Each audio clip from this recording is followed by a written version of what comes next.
All right, chip of the day. Chip of the day is a CD40106.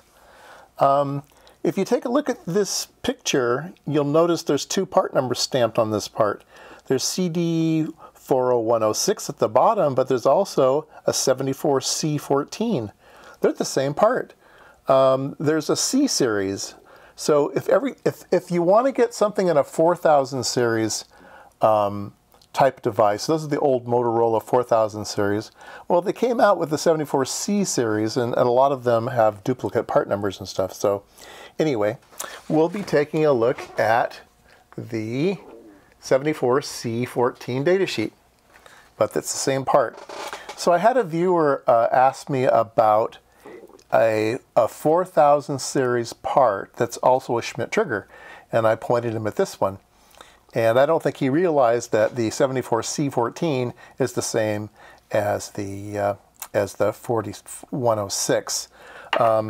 So I did a video on 74HC14. That was, I think, a chip of the day. And I showed how the hysteresis worked and how you could use it to be an oscillator and things like that. And we'll kind of revisit that a little bit today. But the thing that I kind of wanted to point out here is a lot of times you'll be building analog circuits, and you want to do things in the realm of 12 volts.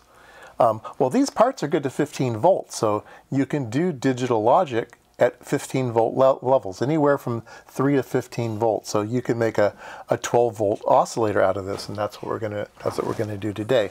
But it looks just like a 7404 package, right? But it's a Schmidt trigger. You can see by the little wigglies there that it's a Schmidt trigger.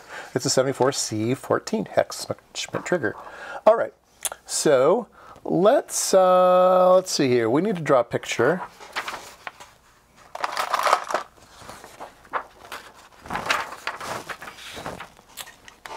Hopefully this will work. So I've got too many parts on my bench here. So we're going to have an inverter, all right, and we're going to put a capacitor to ground, and we're going to bring a resistor over the top like that, and that will be our oscillator because this is a Schmidt trigger. So let's build that first, and we'll see how that works. Okay, this is what I'm going to use. I'm going to use my favorite values, 10K and a 0.01 microfarad, and that's what I've built down here. And you can see that it oscillates great. It's oscillating at about 7.2 kilohertz. All right. So the next thing we're going to do is we're going to do a crystal oscillator, and I've showed those before too, but we're going to build one that's a little bit different today. All right. So we need to draw a picture for that one too. So let's come back down here. Everything out of the way. All right. So we're going to use one of the inverters. Okay. And we're going to put a crystal around it like that. Okay. And oh, my camera's not pointing in the right direction. I'm sorry. So we're going to have an inverter, we're going to have a crystal around the top, all right? And we're going to do a strange thing, okay? We're going to buffer that. It's always good to buffer that. But what we're going to do is we're going to do this. All right. This is going to be our new oscillator circuit. So this makes sure that this is kicked, right? So we're going to be using a 51K resistor, and we're going to be using a 1 megahertz crystal. And that's going to be our circuit. Now, a lot of times you'll see circuits look like this. You'll see loading on crystals and stuff, right? That's great for high frequency crystals, like 20 puff, but it's not needed in this case. And it can be DC biased like this. This is like old school stuff. And 51K to kick it. Now, let's go back down here to our circuit. So I'm really, really sorry to a viewer. I don't remember his name. he asked probably 2 years ago now how to use these crystals. These are 1 megahertz crystals, and they're really, really big. And this particular one I bought at the store Anchor Electronics that I've been getting stuff from, and they have these in stock. They're little short leads, but they have these 1 megahertz parts in stock. So I got one, and this is the part that he was talking about. So let's see here, let's put him here, and we need a 51 ohm, 51K.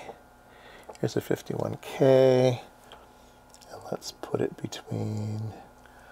All right, I've got it wired up right this time. All right, so let's go take a look at what we're doing here. And we are measuring 999.74 kilohertz. I think that's probably megahertz.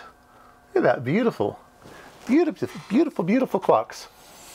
This particular circuit that I just showed, this one here that we're using, I actually have seen that before. Sometimes there's extra things around it and stuff too. This is the more simplistic version I've seen. This was actually the circuit used in the digital multimeter that I recently did a repair on. It had a 100 kilohertz crystal, and it had this exact configuration. Well, it wasn't this exact configuration. This was actually a NAND gate, so they could enable it or disable it. And they used an exclusive OR gate here, I think, because it was left over from something. But it was basically this circuit, and it was a really odd situation too, where the ICs were not being driven with ground at pin 7 and VCC at plus 14. They were being driven at ground at pin 14 and minus 7 volts at pin 7. So it was a negative, anyway, I don't know why they did that, but that's what that circuit was doing. I did get a 100 kilohertz crystal also at Anchor Electronics, and it doesn't work in the circuit. I don't know why. Something special about this particular crystal, but it will not work in this circuit. If I pull out the 1 megahertz and plug this in, it should work.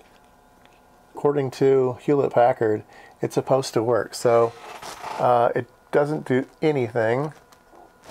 And if I stick my fat fingers on it, I can get it to oscillate at super high frequencies, 100 and 200 kilohertz. I don't know. I think they have probably a specially cut filter, a crystal. Yeah, now it's oscillating really, really slow. I'm putting some fingers across the crystal. We're oscillating at almost 60 hertz. Anyway, it's probably picking up 60 hertz from the room, and I don't know what it's doing. Anyway, this particular crystal does not work in the circuit, and I don't know why. But anyway, there you go. If you didn't notice, let's put the other crystal back in here. I didn't really make this obvious. Let's put the 1 megahertz crystal back in here. And we'll go back to the oscilloscope. We are on 5 volts per division. So this is a 0 to 12 volt clock. Okay, there we go. That's the chip of the day, the CD40106, otherwise known as a 74C14.